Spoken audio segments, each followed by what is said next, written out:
Muy bien, jóvenes, ante todo, buenos días.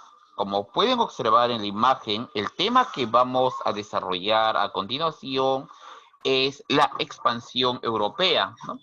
En este caso vamos a hablar de la primera expansión europea. Recuerden que los europeos, por así decirlo, saldrán a conquistar el mundo, ¿no? Eso fue en la Edad Moderna y en el siglo XIX. Pero ahorita nos vamos a centrar en este momento en la primera expansión europea.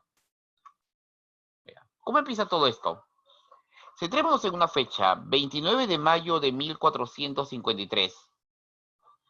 Aquel día de aquel año, los turcos otomanos, liderados por el sultán Mehmed II, van a tomar por asalto la ciudad de Constantinopla.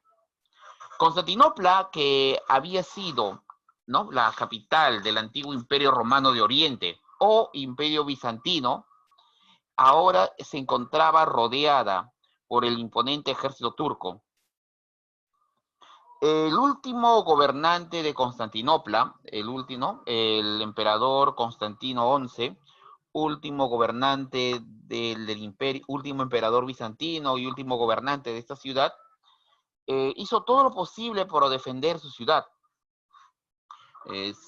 ¿No? Incluso organizó un censo para saber con cuántos hombres podía contar. Bueno, sucede que cuando terminó el censo, el emperador miraba con decepción que solo habían 50.000 habitantes, de los cuales solo 6.000 hombres podían tomar un arma para defender la ciudad. Con todo, el asedio a Constantinopla empezó los primeros días de abril. Mehmed rodeó la ciudad con más de 70.000 hombres. Durante día y noche, las bombardas de Mehmed atacaron la ciudad. Pero bueno, la ciudad, jóvenes, fue atacada constantemente. Con todo, el emperador bizantino logró resistir todo este tiempo. Pero, jóvenes, al final la suerte estaría echada. Sin apoyo externo, sin nada, la ciudad caería.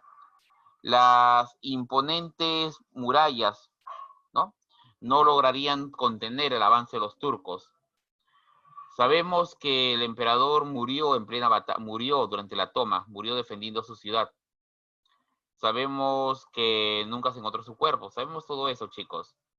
Pero lo cierto también, jóvenes, es que la caída de Constantinopla fue un golpe muy duro para Europa.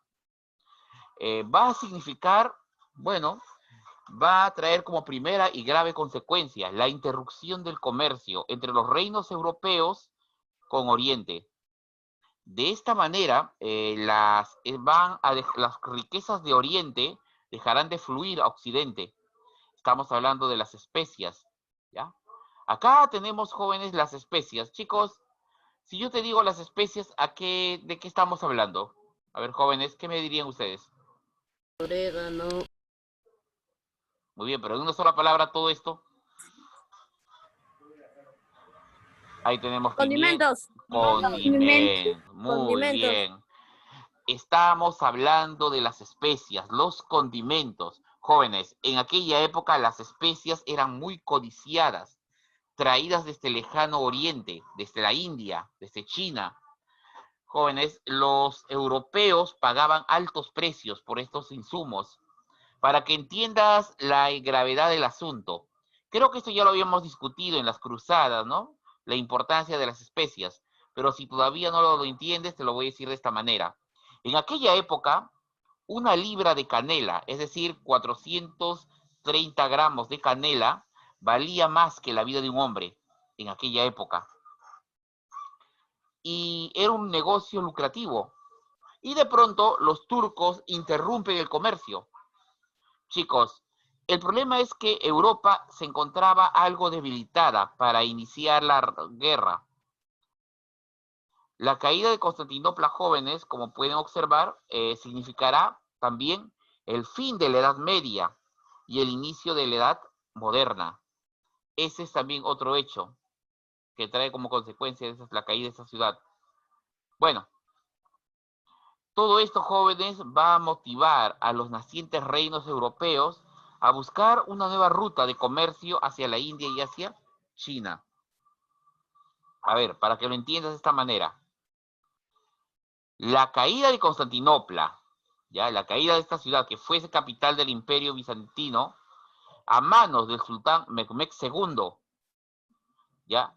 Trajo como consecuencia grave la interrupción del comercio. Los reinos europeos vieron con molestia cómo las riquezas de Oriente dejaban de fluir hacia ellos. ¿Ya, jóvenes? Chicos, ¿te acuerdas tú que en las cruzadas los turcos hicieron algo parecido, no? Cuando cerraron el comercio.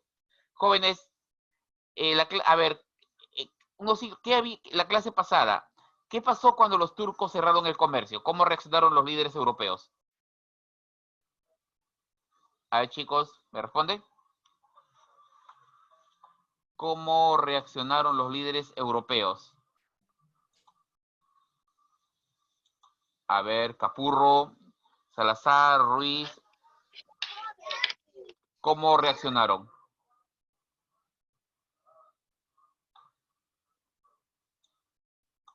A ver, Castañeda, Chambilla, Chiri, ¿alguna respuesta? En el chat, algunos me han respondido. Ya, en el pasado respondieron con guerra, ¿no? ¿Cómo se llamó todo el salón? ¿Cómo se llamó esa guerra que respondieron unos siglos antes? ¿Fue el tema de la clase pasada? Cruzadas. Con las Las cruzadas. cruzadas. Las Muy bien. cruzadas. Cruzadas. Chicos, ahora si te das cuenta, ya, pero eso fue 3 siglos antes. Ahora la situación es más grave. Los turcos han tomado por asalto Constantinopla. El imponente ejército turco ha avasallado a los bizantinos. Ya no queda nada que le pertenezca a los europeos en Oriente. Te preguntarás entonces, ¿por qué los europeos no organizaron inmediatamente una cruzada? Organizaron ejércitos para recuperar la ciudad, ¿no? Eran otros tiempos, chicos. La situación en Europa se había agravado. Europa estaba saliendo de una tragedia, que ahora vamos a ver. Lo cierto es que la caída de Constantinopla significó lo siguiente. Significó el fin de la Edad Media e inicio de la Edad Moderna. Significó que los nacientes reinos de Europa se vieran en la necesidad de buscar rutas alternas para llegar a Oriente. ¿Ya, jóvenes? Ya que los turcos lo habían interrumpido. Pero vamos a ver, jóvenes, el previo, antecedentes a la expansión europea. Uno de los primeros antecedentes a la expansión europea fueron los asentamientos vikingos en América. Así es, los vikingos. ¿Se acuerdan de ellos? ¿Que les hablé? Muy bien. Sí. Los vikingos llegaron a América antes que Colón.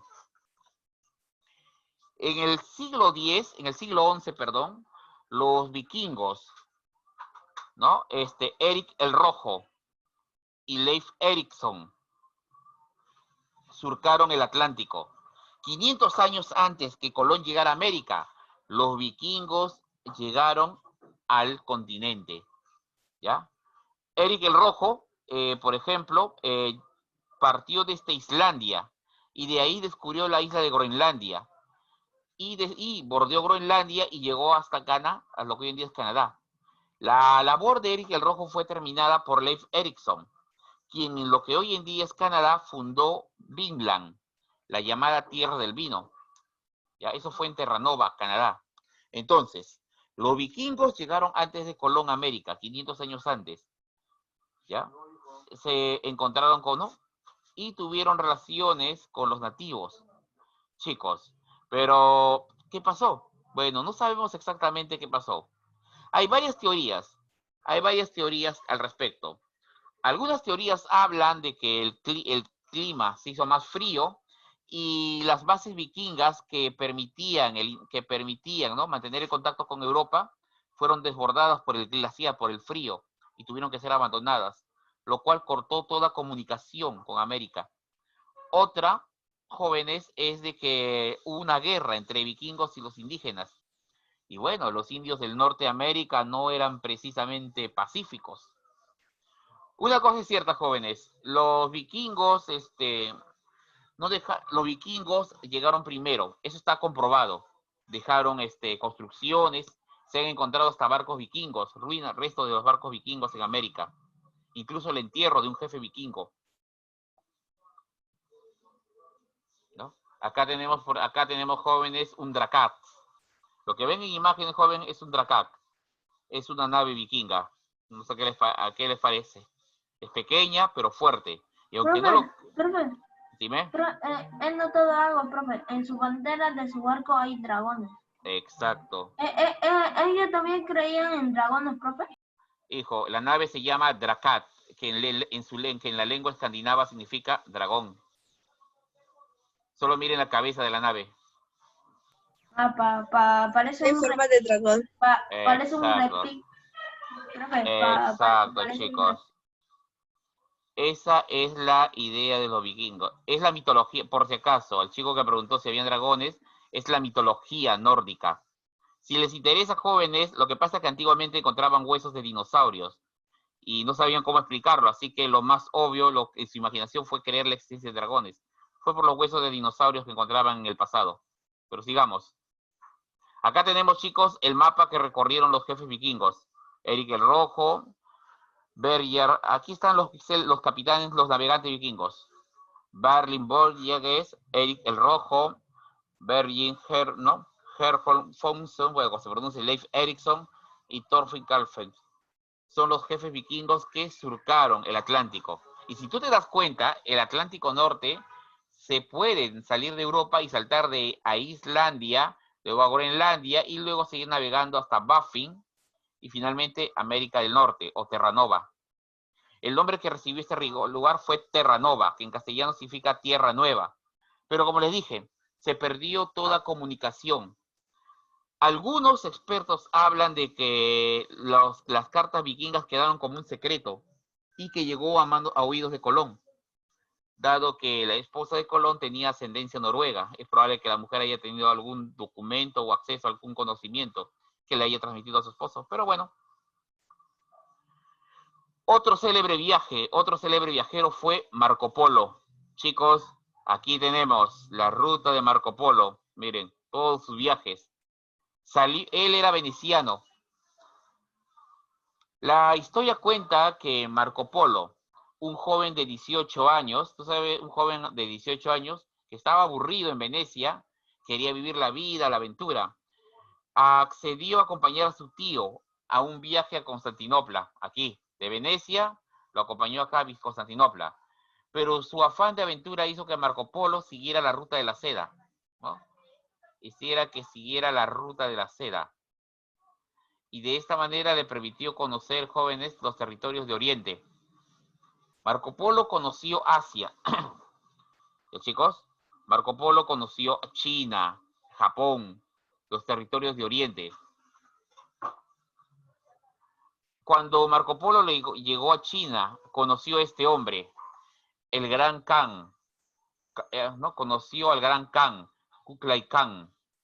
Este hombre gobernaba Asia. Marco Polo entabló negociaciones con este señor, que era dueño de China, era el dueño de China. Y a Kublai Khan quedó impresionado. Bueno, hay que entender que Marco Polo era el único europeo en China, así que era obvio que iba a llamar la atención. El Gran Khan lo nombró su ayudante. Lo nombró incluso gobernador de una de sus provincias. Marco Polo se quedó a vivir en China más de 10 años.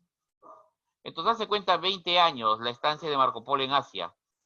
Luego de casi 20 años de haber salido de su país, Marco Polo regresó a su patria. ¿Sí, chicos?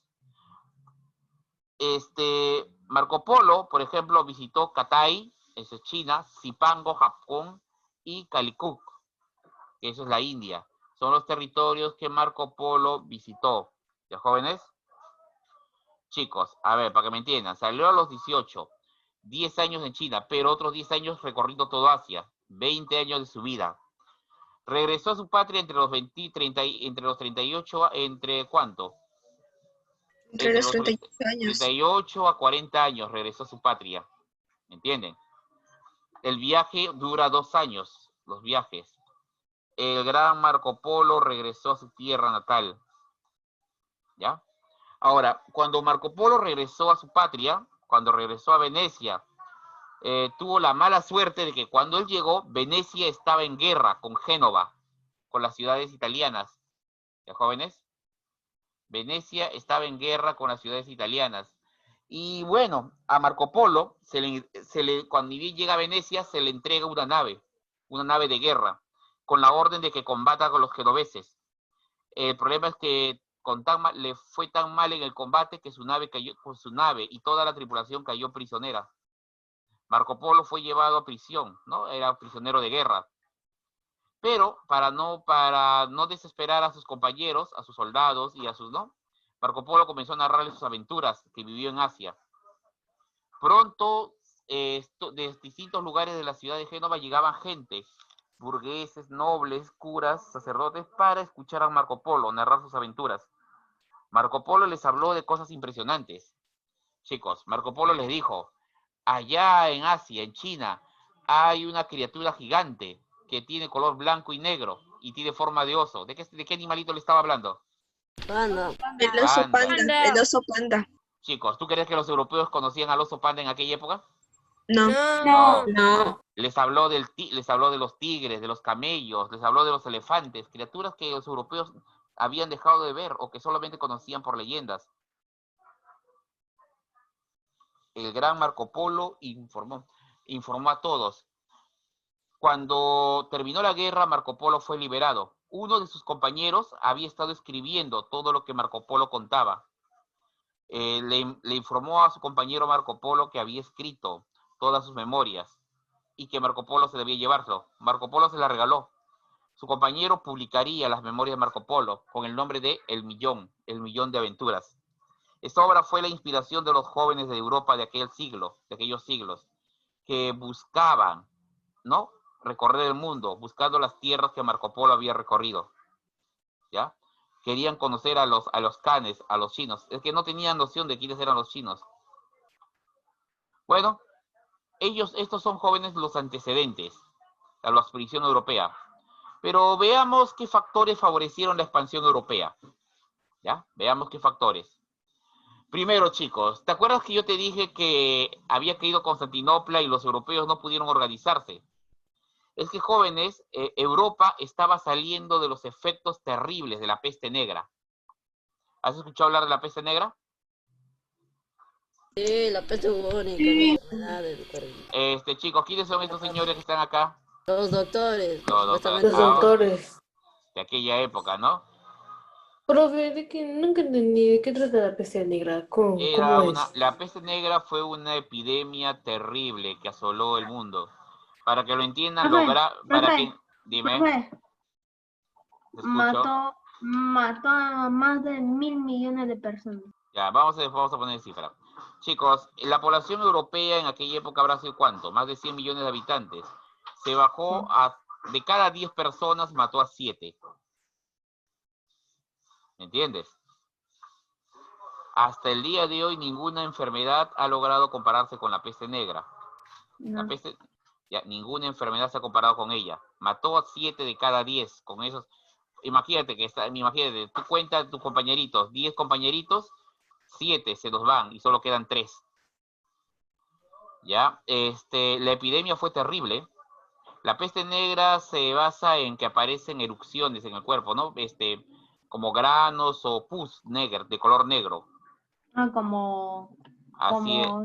Imagínate varicela, como varicela. Ya, imagínate una varicela, pero que en vez de granitos pequeños sean del tamaño de una ciruela chilena de color negro. Entonces, profe, entonces que te sale como que si parecían arrugas de brujas. Algo así. ¿Nunca hubo cura para eso? Bueno, chicos, es muy simple. Chicos, es muy simple. Por si acaso, estos doctores, si es que no es casualidad su uniforme, estaban demasiado cubiertos con tela tras tela. El pico en realidad contenía hierbas aromáticas y una manera de respirarlo. Lo que pasa es que la enfermedad se había vuelto aeróbica, ya se contagiaba con el aire y había que evitar. Lo cierto, jóvenes, es que no hubo cura. Solamente hubo una solución. No, la solución fue más drástica todavía. Eso ya fue Profe. Ya, chicos, un ratito. La solución fue un poco terrible, pero único que se podía hacer. Cuando empezó la peste, se ordenó, cuando la peste ya era incontrolable, los pocos líderes que quedaban, porque ojo, esto mató hasta reyes, los pocos que quedaron trataron de organizar y separar a los que aún estaban sanos, o los que se sospechaban, y se los encerró. En la zona donde había peste, simplemente se cerraba el lugar y se dejaba que la gente muera.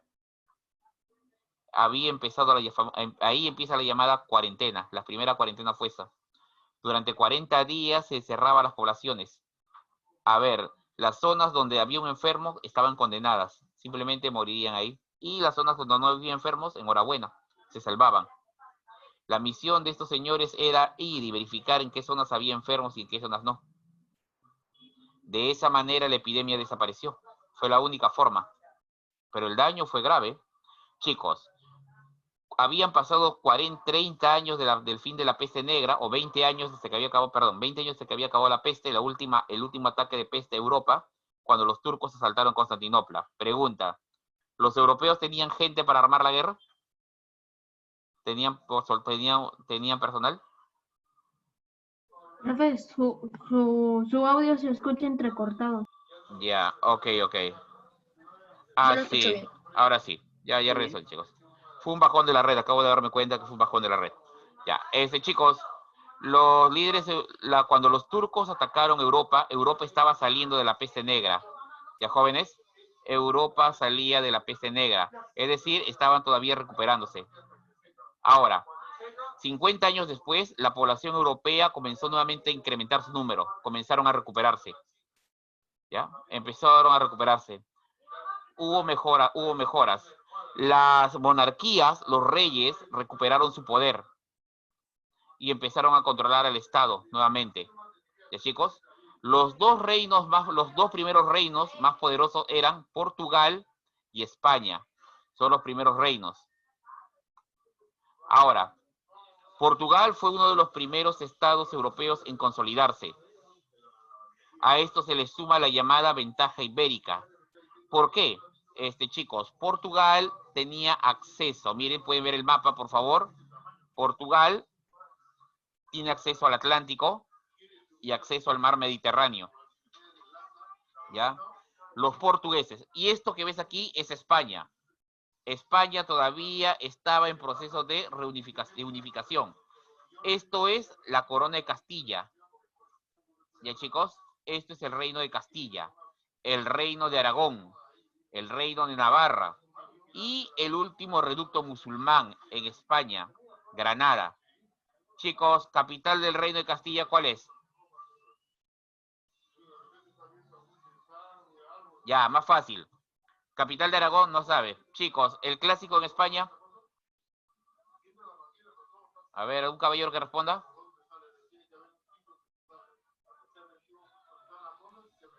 A ver, los chicos que ven partidos para fútbol. Cuando se habla en España hay un clásico, ¿cuáles son los dos equipos más poderosos de España? Madrid, Barcelona. Bien, pregunta de nuevo. A ver, Madrid y Barcelona. A ver, pregunta. ¿Capital de Castilla? ¿Qué ciudad? Real Madrid. Madrid. ¿Y capital de Aragón? Barcelona.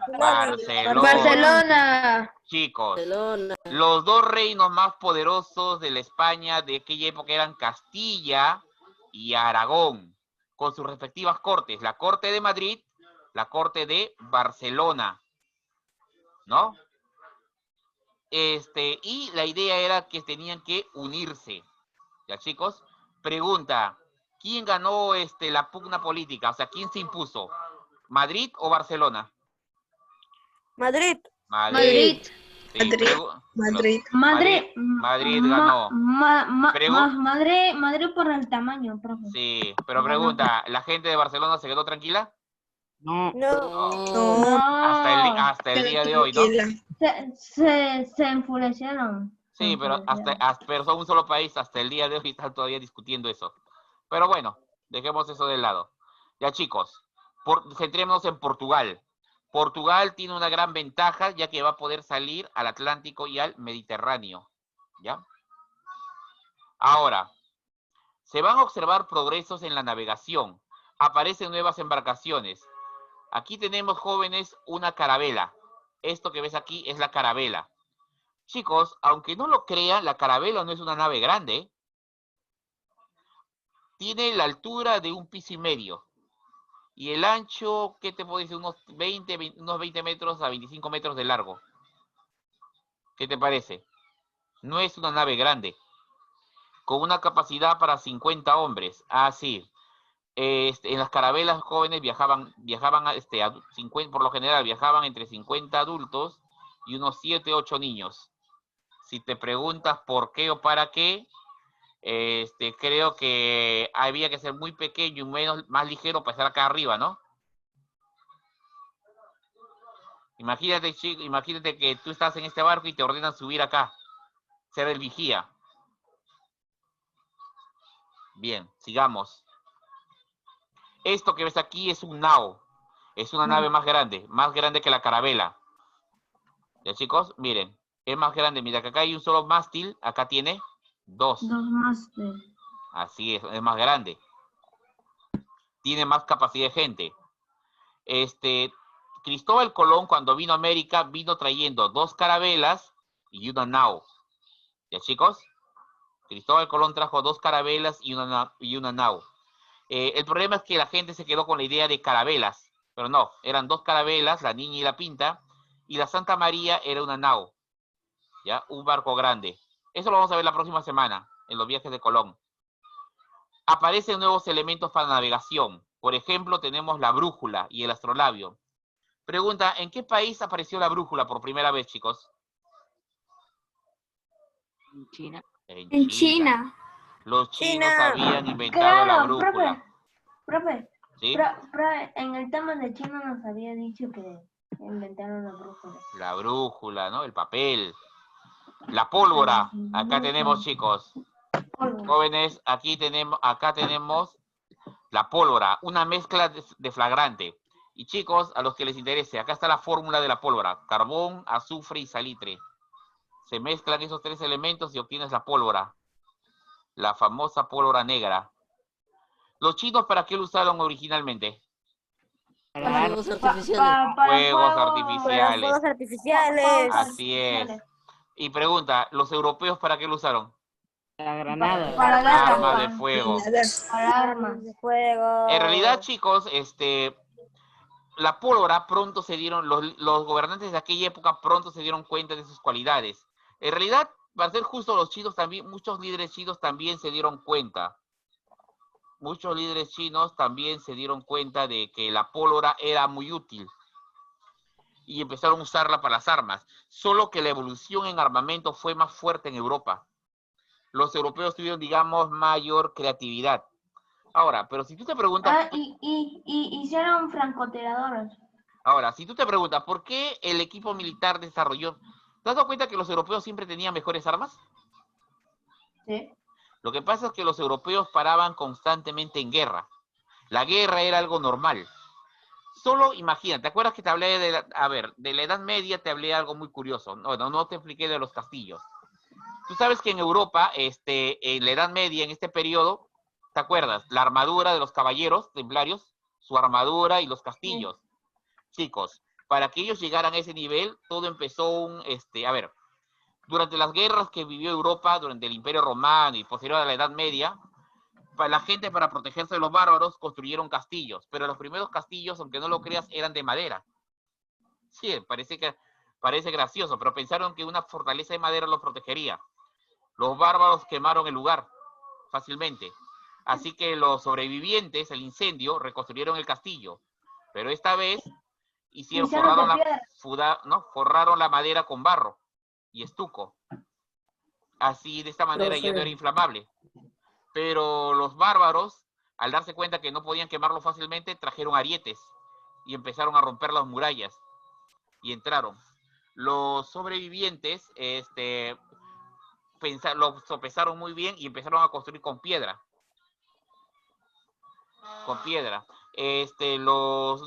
Y los bárbaros, al darse cuenta, construyeron torres de asalto.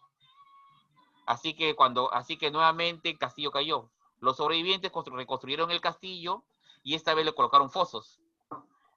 Y el otro bando comenzó a construir catapultas.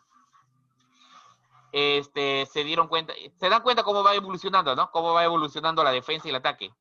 Los soldados que peleaban se dieron cuenta que había mejores armaduras, más flexibles. En fin, fue todo un proceso, ¿ya, chicos?